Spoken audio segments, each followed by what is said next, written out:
प्यारे स्टूडेंट, सभी को 2021 की हार्दिक शुभकामनाएं।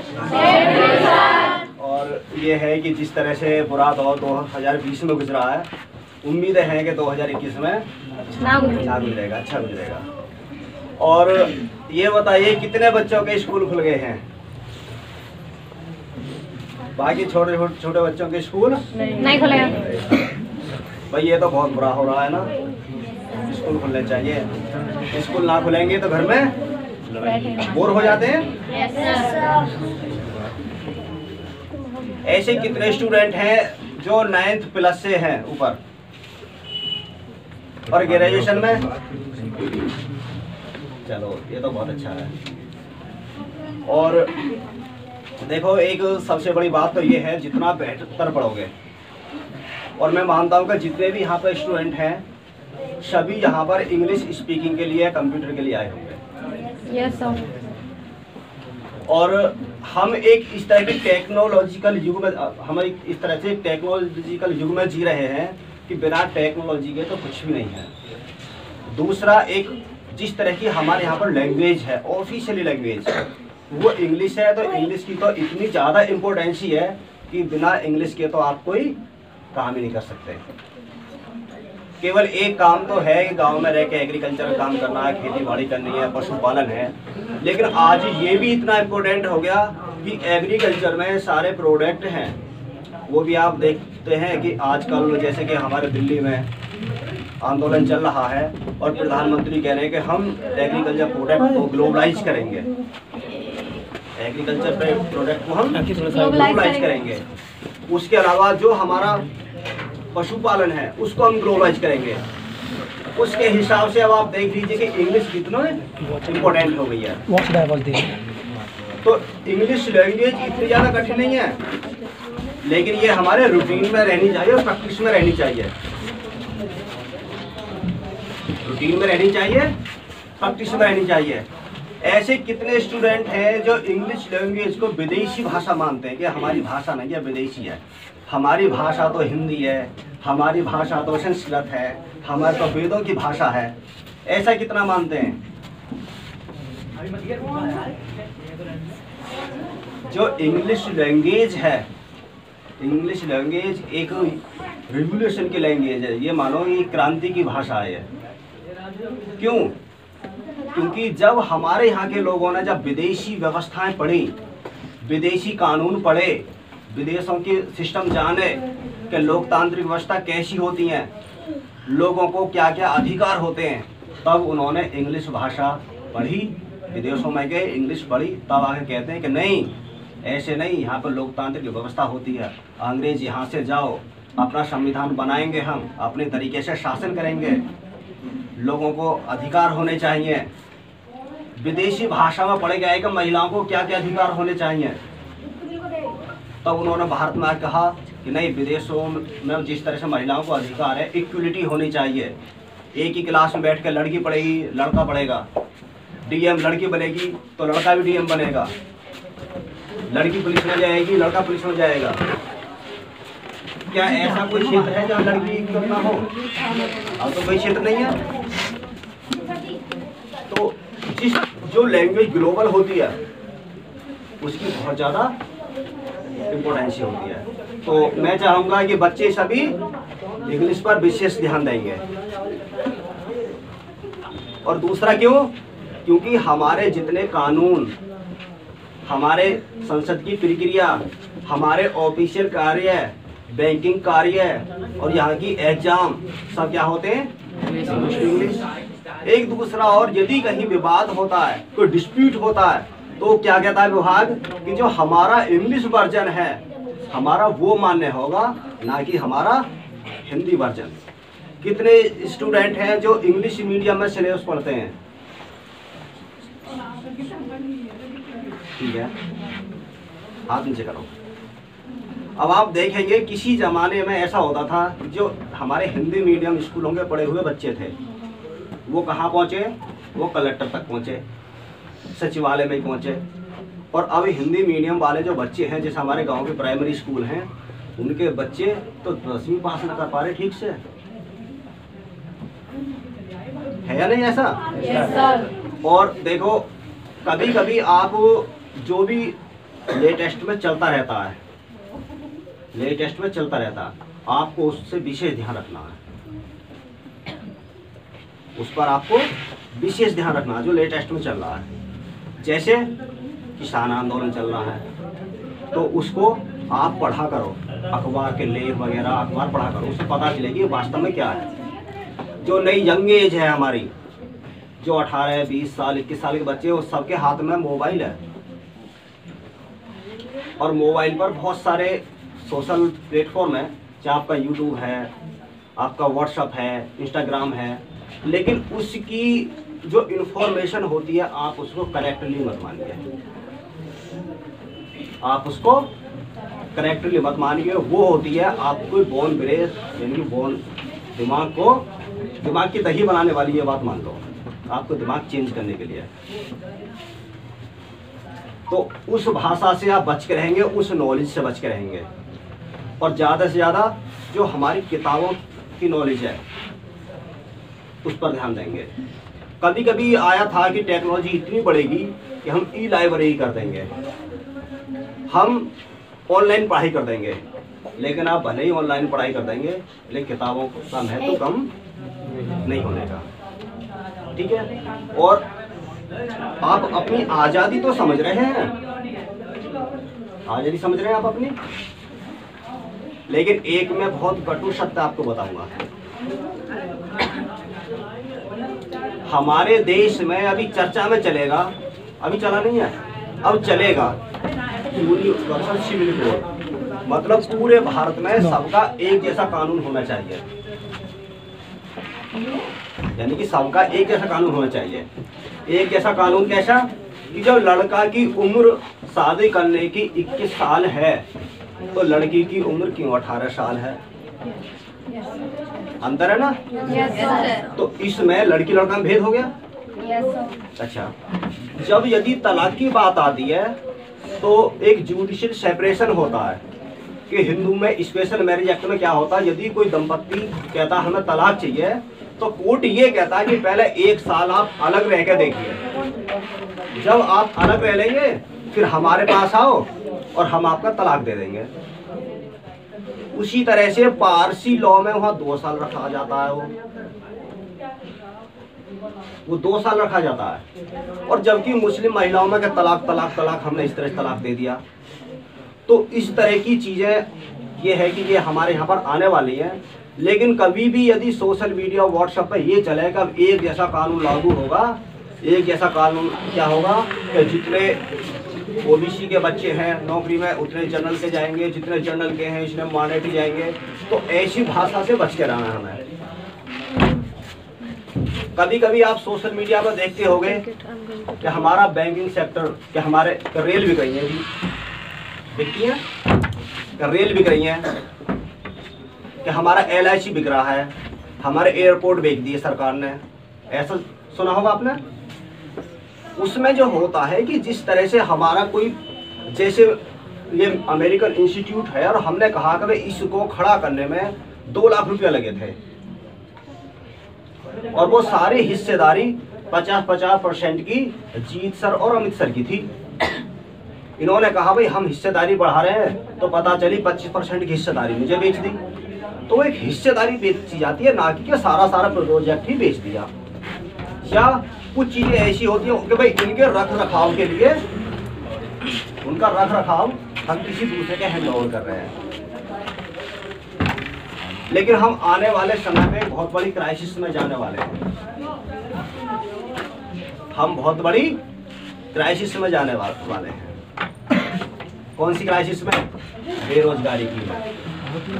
यदि आप ठीक से नहीं पढ़ोगे तो आपको रोजगार नहीं मिलेगा। और कौन सी बेरोजगारी? जब प्राइवेटाइजेशन तेजी से बढ़ेगा, प्राइवेटाइजेशन तेजी से बढ़ेगा तो बहुत सारे सेक्टर प्राइवेट होंगे, जैसे हमारा रेल है, हमारा BSNL है, खेल है, MTNL है, इसके अलावा हमारा ट्रांसपोर्टेशन है, हवाई जहाज है।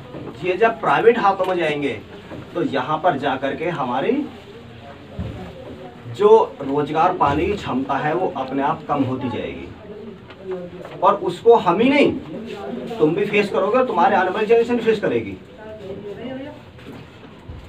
इसको केवल रोका जा सकता है कि टेक्नोलॉजी के साथ और एक राजनीतिक समझ के साथ। क्योंकि मैं आपसे ये बातें क्यों कह रहा हूं कि हमारा बहुत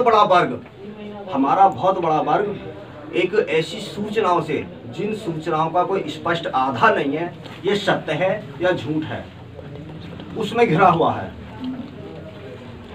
तो इस तरह की सूचनाओं से बच करके हमें कहाँ लेके जाना अपने आप को? एक सच्ची सूचना पर किताब पढ़ने का इंटरेस्ट डालिए। ऐसे कितने बच्चे हैं जो नाइट में फोन चलाते हैं? नाइट में फोन नहीं चलाना है। कुछ मेरिट्स और कुछ डिमेरिट होती हैं सबकी। ऐसा होता है फायदे की चीज है, लेकिन बहुत सारी इसमें नुकसान भी है। तो इस वजह से आप मोबाइल पर टाइम ना दे करके आप जो टाइम देंगे, आप किताबों में टाइम देंगे, आप अच्छे नोट्स में टाइम देंगे, अच्छे राइटर्स के बारे में टाइम देंगे। राइटर हमारे पास 2-3 तरह के होते हैं। एक तो बहुत अच्छे ऐसे राइटर हैं जिनको अपने विचार पब्लिश करने से मतलब है, उन्हें अपनी मार्केटिंग से कोई मतलब नहीं है। आप उनकी किताबें या उनके सिद्धांत या उनके विचार देखोगे या उनके थीसिस देखोगे तो आपको बिरले ही मिलेंगे वो। एक ऐसे होते हैं कि जो अपना लिख रहे हैं, मार्केटिंग हो जाएगी तो भी या ना होगी तो भी, वो सामान्य होते हैं, उनका भी ज्ञान स्तर ठीक ठाक होता है।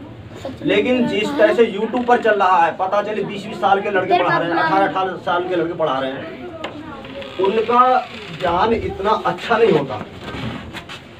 मानता हूं अच्छा होता है, लेकिन उनकी तुलना में नहीं कि जिन्होंने अपना जीवन का 45 साल एजुकेशन सेक्टर में लगा दिया। इतनी उन टीचरों की सारी उम्र नहीं है जितने उनसे 2 गुना समय उन्होंने अपनी शिक्षा में लगा दिया। तो उस चीज को ध्यान में रखते हुए मैं छोटे बच्चों के लिए नहीं कह रहा, जो अब 10th में और 12th में और इस तरह से ग्रेजुएशन में आ रहे हैं। और एक और है, मैं आपसे ये चाहूंगा कि जो स्टूडेंट होते हैं ये ही एक मुहिम चलाते हैं आगे बढ़ने के लिए, और इसके लिए आप एक लेटर लिखिए सरकार के लिए और सरकार से कहिए कि हमारे यहाँ पर एक अच्छी सी यूनिवर्सिटी खोली जाए, हमारे यहाँ अच्छे कॉलेज खोले जाएं, हमारे यहाँ पर जिन कॉलेजों में टीचर नहीं हैं वहाँ पर टीचर की व्यवस्था करी जाए। ये छोटी छोटी जो एक्टिविटी है आपको प्रेरित करती है कि हम देश के लिए कुछ करें, राष्ट्र के लिए कुछ करें। जैसे एक लेटर लिखा, उस पर कह दिया भाई हम 10,000 बच्चों के साइन करवाएंगे और 10,000 बच्चों के साइन करने के बाद हम प्रधानमंत्री जी के पास तक पहुंचाएंगे उसको। क्योंकि ऐसा होता है, भले ही हमें उससे प्रधानमंत्री के यहाँ से अच्छा रिस्पॉन्स नहीं आए, लेकिन एक बच्चों में एक क्रिएटिविटी बढ़ती है कि हम देश के लिए कुछ करेंगे, समाज के लिए कुछ करेंगे, बड़े होंगे तो हमारी एक्टिविटी बढ़ेगी। आपने ऐसे बच्चे देखे होंगे, पता चले को 12th कर गया, ग्रेजुएशन कर गया, MA कर गया, और उससे कहा जाएगा आप स्टेज पर आइए और आप थोड़ा उनको संबोधित कीजिए किसी भी विषय पर लेकर के, लेकिन पता चली को संबोधित नहीं कर पाते। ऐसा होता है, बोल नहीं पाते वो झिझक की वजह से, ऐसा होता है। तो इस तरह की एक्टिविटी में आपको हिस्सा लेना है। एक लैंग्वेज बहुत अच्छी रखनी है अपनी, और एक जो नॉलेज रखनी है वो एक वेस्ट क्लास लेवल की रखनी है। एक नॉलेज बहुत अच्छी रखनी है आपको, ठीक है। और दूसरा, हमारे यहाँ एक बहुत बड़ी क्राइसिस है कि हम जिस तरह से सरकार कह रही है हम एक जैसा कानून लेके आएंगे। आप सरकार से कहो कि हमें एक जैसी शिक्षा प्रोवाइड कराएं। जब आप कानून एक जैसा लेके आ रहे हो, सबके लिए एग्जाम एक जैसा ले रहे हो, तो हमारी शिक्षा भी तो एक जैसी होनी चाहिए। कितने बच्चे ऐसे हैं जिनकी घर की थोड़ी आमदनी अच्छी है, तो पता चला वो पब्लिक स्कूल में चले गए या यूनिवर्सल में चले गए। किसी की परिवार की और ज्यादा अच्छी आमदनी है तो पता चली जहीराबाद में सेंट जोसेफ में चले गए, और किसी की फैमिली की और अच्छी आमदनी है तो बुलंदशहर चला गया। लेकिन ये जो क्लासिफिकेशन है ये रास्ता रोकता है प्रतिभाओं का। ये जो रास्ता रोकता है प्रतिभाओं का, ये होना चाहिए कि प्रतिभाओं को उभरने के लिए सभी को मौका होना चाहिए और सभी के लिए एक जैसी शिक्षा की व्यवस्था होनी चाहिए। कहीं पर बच्चा CBSE पढ़ रहा है, कहीं पर बच्चा NCERT को पढ़ रहा है, कहीं पर बच्चा हमारे UP बोर्ड को पढ़ रहा है। ऐसा होता है, उसमें सूचनाओं में अंतर आता है और दोनों ही तरह के जो अलग अलग लेवल पर राइटर बैठे हुए हैं और किसी भी चीज़ को अलग अलग तरह से एक्सप्लेन करते हैं। और जो मैं आपको बात बता रहा हूँ, जब आप ऐसा है कि जब आप एजुकेशन सेक्टर से निकल चुके होंगे, अभी तो आप एजुकेशन सेक्टर में हैं, जब निकल चुके होंगे या निकल गए होंगे तब आपको ध्यान आएगा और जब आप सोचोगे अरे हम किस किस तरह की एजुकेशन सेक्टर में पढ़े। दूसरा, एक अंधविश्वास से बिल्कुल बच के रहना है। अंधविश्वास से बच के रहना है। अंधविश्वासी कैसे? जो भी आपको दिखता हो, जो भी आपको दिखता हो कि हम किस तरह के अंधविश्वास में हैं। आप कल्पना कीजिए, डार्विन का नाम किसी ने सुना है? डार्विन का नाम सुना आपने?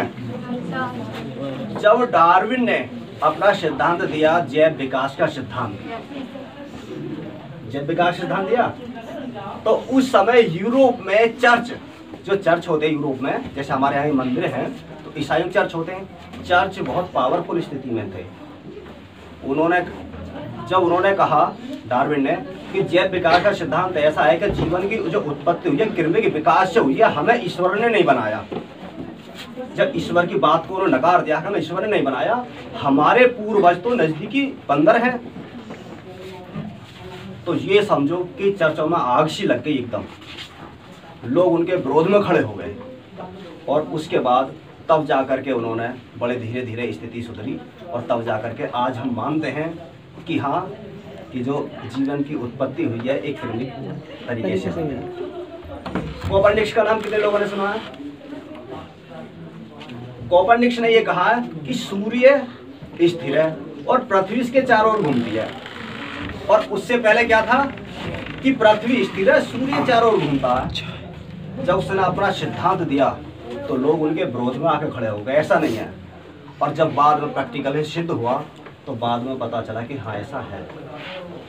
आप कल्पना कीजिए कि लगभग 500 ईसा से लेकर के और 1500 ईस्वी तक का जो समय था, 1000 पीरियड का, यूरोप का अंधकार का युग था, जहाँ पर कोई इनोवेशन नहीं हुआ, वहाँ पर कोई डेवलपमेंट नहीं हुआ। 1500-1600 ईस्वी से आप देखेंगे उन्होंने रेडियो बनाए, टेलीविज़न बनाए, कार बनाए, रेल बनाई, हवाई जहाज बनाए, केमिकल्स बनाए, नए नए टीके बनाए और बहुत सारी बीमारियों का इलाज कर दिया। और वहाँ पर उन्होंने चर्च के सिस्टम को नकार दिया कि चर्च का सिस्टम अच्छा नहीं है। और यहाँ तक कि न्यूटन का नाम तो आपने सबने सुना है। न्यूटन इतना प्रेशर में था चर्च के में, और न्यूटन ने ये कहा यदि आपको ईश्वर को पहचानना है तो आप साइंस पढ़िए, आप मैथमेटिक्स को पढ़िए। तो आपको ये देख लीजिए कि आपको अंधविश्वास से दूर रहना। हम भी ये समझिए कि हम एक अंधकार युग में, जिस तरह से यूरोप ने 1000 साल पहले अपना समय गुजारा था, इसी तरह से अंधकार युग में आज हम भी जी रहे हैं। हमारे यहाँ पर इनोवेशन नहीं हो रहा। हमारे यहाँ वीवो आ जाए तो विदेशी, इन्फिनिक्स आ जाए तो विदेशी, ओप्पो आ जाए तो विदेशी, यही सिस्टम है। हमारे पास मोटरसाइकिल आधे से ज़्यादा पार्ट हम विदेश से लेकर आ रहे हैं। हमारे यहाँ कोई इनोवेशन नहीं हो रहा। और जिसको आप जितना सैद्धांतिक समझते हो, आप कहते हैं कि नहीं ये आध्यात्मिक है, वो उतना ही ज़्यादा टेक्निकल है। आप सुबह जितने भी अमरगढ़ के हैं, हर गांव में देख लेना कि मंदिर पे एक बटन दबाते हैं और एक आरती शुरू हो जाती है। आप उस आरती की कल्पना मत कीजिए, आप उस आदमी की कल्पना कीजिएगा जिसने टेक्नोलॉजी क्रिएट करके दे दी हमें। एक बटन दबाते हैं, आराम से चलता है। बड़े बड़े जो ऋषि हैं, जो अपने आप को कहते हैं कि हाँ हम महात्मा हैं, और उनका उपदेश लाइव चलता है, लाइव उनका उपदेश चलता है, लेकिन वो भी तो टेक्नोलॉजी से घिरे हुए हैं। वो यहाँ उपदेश दे रहे हैं, पता चली बड़े बड़े स्क्रीन पर वहाँ बाहर उनका उपदेश चल रहा है। वो भी क्या है, सब टेक्नोलॉजी। लेकिन उन्होंने लेकिन जो लोग टेक्नोलॉजी का उपयोग नहीं समझ पा रहे वो उनके पीछे चल रहे हैं, और जो टेक्नोलॉजी का उपयोग समझ रहे हैं वो उससे बाहर चल रहे हैं। हमारे यहाँ पे आप देखो कितने लोग काबले ले जाते हैं, लेकिन वो लोग जो अधिकतर बेरोजगार हैं, ठाली हैं, या उनका काम एग्रीकल्चर का, आज खेत बो दिया 6 महीने बाद काटने जाएंगे, वो लोग जाते हैं। और जो लोग नौकरी पर लगे हुए हैं कहेंगे यार बॉस हमें छुट्टी देगा या नहीं देगा, बॉस छुट्टी हमें देगा या नहीं देगा। तो इस तरह की चीज को राम मंदिर बनने से आप बहुत सारे लोग खुश होंगे, लेकिन उसमें टाइम कैप्सूल डाला जा रहा है। टाइम कैप्सूल क्या होता है? टाइम कैप्सूल जानता है कोई? नहीं जानता। इस समय हमारे यहाँ पर सूचनाओं को एकत्रित करने का क्या क्या माध्यम है? हमारे पास चिप है, हमारे पास हार्ड डिस्क है, हमारे पास पेपर कॉपी है, हमारे पास टेप है, और बहुत सारी और छोटी मोटी और टेक्नोलॉजी है, और बड़ी भी टेक्नोलॉजी है।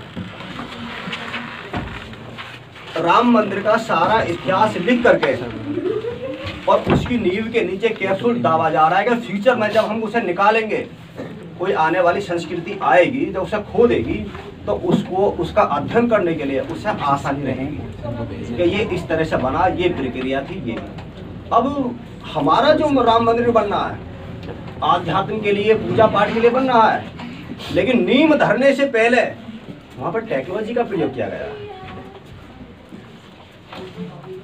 नींव धरने से पहले वहां भी टेक्नोलॉजी का प्रयोग किया गया। कितने बच्चे ऐसे हैं कि जिनकी जो अटेंडेंस होती है वो टेक्निकल होती है, जाते हैं बायोमेट्रिक हुई ड्यूटी कर गए। तो आप टेक्नोलॉजी से आप हर जगह बंधे हुए और टेक्निकल बनने की कोशिश कीजिए। यदि हमारे देश के बच्चे और युवा यदि अंधकार में चले जाएंगे, यदि अंधविश्वास में चले जाएंगे, तो ये समझना कि देश गर्त की ओर जा रहा है। और यदि हमारे बच्चे टेक्निकल की ओर बड़े चले जाएंगे तो आप समझिए कि फिर गतिशील की ओर जा रहा है। किसी भी देश का विकास जो होता है वो टेक्नोलॉजी के आधार पर तो होता ही है। दूसरा कि वहाँ के निवासियों की, वहाँ के लोगों की सोचने की प्रवृत्ति कैसी है। मैं आपको एक वाक्य बताता हूँ। मैंने एक फेसबुक पर पोस्ट किया और उसमें पता चला, मैं कानून का खूब जानकार, मैंने कहा भैया दरोगा से कहा ये तो नॉन कॉग्निजेबल ऑफेंस है, लेकिन फिर भी हवालात में 5 दिन रख दिया। और इस तरह की, और मुझे कोई ऐसा बात नहीं होती, क्योंकि इस तरह की जो प्रॉब्लम है वो तो फेस करनी पड़ती है लाइफ में। स्ट्रॉन्ग बनिए, मजबूत बनिए और अपना सोचने का एक तरीका बदलिए। और आपको एक बात कहूँ बहुत कड़वी, मैं इसी तरह से एक अपना, मैं रेलवे डिपार्टमेंट में हूँ, वहाँ पे एक ऑर्गेनाइजेशन को संबोधित कर रहा, और उसी समय मैंने बात कहा, एक बात कही कि जब राम मंदिर का जजमेंट आया तो मैं बहुत खुश हुआ। राम मंदिर का जब जजमेंट आया तो मैं बहुत खुश हुआ। तो वहाँ के लोग क्या कह रहे थे, आप तो टेक्नोलॉजी पर बात कर रहे हैं और आप तो अंधविश्वास भगाने की बात कर रहे हैं, और आप कैसे खुश हो रहे हैं? मैंने कहा मैं बहुत खुश हुआ। क्यों खुश हुआ? कि जब जज वहाँ बैठकर जजमेंट दे रहा था तो भगवान भी ये सोच रहा था कि ये जज मेरा मंदिर बनने देगा या नहीं बनने देगा। आदमी संविधान पढ़ के और जज बन गया और वो भगवान का न्याय करने लग गया, उसको जमीन मिलेगी या ना मिलेगी। सोचने की बात है। एक जज वहां बैठ करके निर्धारित कर रहा है भगवान को हम जमीन देंगे या ना देंगे, देंगे तो कितनी देंगे, किस स्थिति में देंगे और कौन को देंगे, ट्रस्ट कैसा बनेगा, कौन लोग शामिल होंगे या नहीं होंगे, वो सारा डिसाइड कर रहा है। तो किससे? एजुकेशन से। और कभी कभी आपने देखा होगा कि लोग जैसे मंदिर मस्जिद जा रहे हैं, मैं किसी की भावना को ठेस तो नहीं पहुंचाता, लेकिन कुछ लोग ऐसे होते हैं सीधे कहते हैं कि यदि इन लोगों ने नहा धोकर के स्कूल के चक्कर लगाए होते तो आज मंदिरों में चक्कर लगाने की जरूरत नहीं पड़ती, आज मठों में चक्कर लगाने की जरूरत नहीं पड़ती। आप टेक्निकल बनिए। डॉक्टर 1 मिनट में 1 बूंद निकाल के बॉडी में से टेस्ट करके बता देता आपको ये चीज़ें हैं, इस चीज़ की कमी है, और उसको दवाई दे देता। वो टेक्निकल का काम है। एक तो जिस तरह से हमारे यहाँ पर 30 दिन चाहे कोई मेला होता है, बाजार होते हैं, इसके दौरान मेला लगती है, या उनका काम है, आप उनको करने दीजिए। हम सेकुलरिज्म में जी रहे हैं। हमारे यहाँ का जो धर्म निरपेक्ष का जो सिद्धांत है, हमारा सिद्धांत ये है, कोई मंदिर में 1 घंटा तक घंटा हलाएगा, आप हलाइए, ठीक है। हमारी सरकार कह देती है हम ईद की भी छुट्टी रखेंगे, हम क्रिसमस की भी छुट्टी रखेंगे, हम होली की भी छुट्टी रखेंगे, हम दीपावली की भी छुट्टी रखेंगे, सबकी छुट्टी देंगे आपको। लेकिन वो निर्भर आप पर करता है कि आप अंधविश्वास की ओर जाओगे या प्रगति की ओर जाएंगे। हमारे यहाँ का जो कानून है वो इस तरह का नहीं जैसे फ्रांस का है। फ्रांस में सीधे कहते हैं कोई भी हमारे यहाँ पे इस तरह किसी भी धर्म की कोई भी छुट्टी नहीं होगी। ना वो अपने क्रिश्चियन हमारे क्रिसमस की छुट्टी करते हैं, वहाँ हिंदू रहते हैं, ना उनकी दीपावली की छुट्टी करते हैं, मुस्लिम रहते हैं उनकी छुट्टी नहीं करते ईद की, वहाँ पर कोई छुट्टी नहीं होती फ्रांस में। और हमारे यहाँ पर सीधे ये कह दिया भैया जिसकी जैसी मर्जी है वो आप ऐसे कीजिए। तो आप अपनी मर्जी को बदलिए और क्या कहिए, टेक्नोलॉजी की ओर बढ़ेंगे, एजुकेशन की ओर बढ़ेंगे। और हम एक मिशन चलाने वाले हैं बहुत जल्दी। हम PMO को एक लेटर लिखेंगे इस तरह का, और मैं आपके लिए जीत सर से संपर्क करता रहूंगा। एक समान शिक्षा व्यवस्था लागू हो। कितने बच्चे ऐसे हैं जो फोन में जा करके कांग्रेस का प्रचार करते हैं, बीजेपी का प्रचार करते हैं, या फिर बसपा का प्रचार करते हैं, सपा का प्रचार करते हैं। किसी भी पार्टी का प्रचार तंत्र नहीं बनना है। क्यों नहीं बनना है?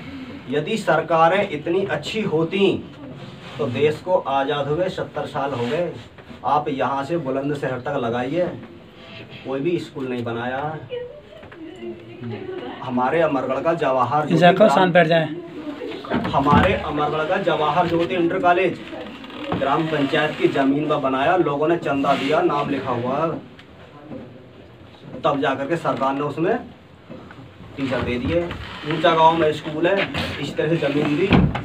और उधर है नरसेना में गणेश स्मारक है, जनता इंटर कॉलेज है यहाँ पर जहांगीराबाद में है, IP बुलंदशहर में है, NREC खुर्जा में है, और एक ये जो यहाँ पर है शिकारपुर में नहीं, यहाँ पर अंकशर में कौन सा DPBS दुर्गा प्रसाद बलजीत सिंह ने जमीन दी। सरकार ने जमीन लेकर के आपको स्कूल बना के दिया कोई?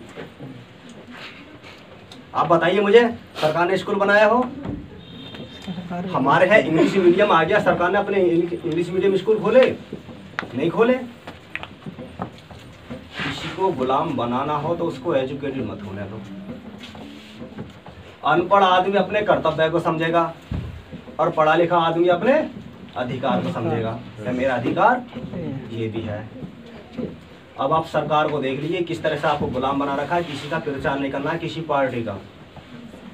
जो भी पार्टी कहे कि हाँ भाई मेरा प्रचार करो, उनसे ये पूछना कि ये तो बताइए आपने हमारे लिए किया क्या है। स्कूल बताइए हमारे लिए कितने खोले, मेडिकल सेक्टर बताइए। हमारे एक ऊंचे गांव में अस्पताल है, कितने बड़े एरिया के लिए, खानपुर तक लगता है हमारा एरिया ऊंचे गांव का, दौलतपुर तक लगता है इधर। क्या इतनी बड़ी जनता के लिए क्या एक अस्पताल काफी है? इतना बड़ा कस्बा अमरगढ़, अस्पताल होना चाहिए था। हमारे यहाँ पर चिकित्सा सुविधाएं हमारी नहीं है। हमारे यहाँ पर मेडिकल सेक्टर तो खत्म कर दिया इन लोगों ने। हमारी जो शिक्षा व्यवस्था है उसको तोड़ दिया है। इसके अलावा ट्रांसपोर्टेशन है वो भी तोड़ दिया है। यदि हमारे यहाँ पर रेल होती तो हम 10 रुपये में दिल्ली जा सकते थे, 20 रुपये में दिल्ली जा सकते थे। अब दिल्ली जाने को 200 रुपये चाहिए। ट्रांसपोर्ट हमारे लिए नहीं है। जो हमारा BSNL था, जो इतना सस्ता प्लान देता था, उसको हटा करके प्राइवेट ला कर रख दिया हमारे बराबर में। लो तो आइडिया चलाइए आप, जियो को चलाइए आप। जितना ज़्यादा से ज़्यादा के महंगा है, लो अब महंगा बेचेंगे हम। तो सरकारों की भक्ति नहीं करनी है, सरकार से सवाल पूछना है। क्या पूछना है? सवाल। और वो भी कैसे? हमारी शिक्षा कहाँ है, हमारा स्वास्थ्य कहाँ है। और मैं चाहूँगा कि नई साल में जो 2021 में आया है कि हम कुछ नहीं तो हम सब स्टूडेंट एक लेटर लिखेंगे पीएमओ के लिए। कैसे? हमारी चिकित्सा कहाँ है, हमारी शिक्षा कहाँ है? शिक्षा कहाँ है। ठीक है? Yes sir. ठीक है।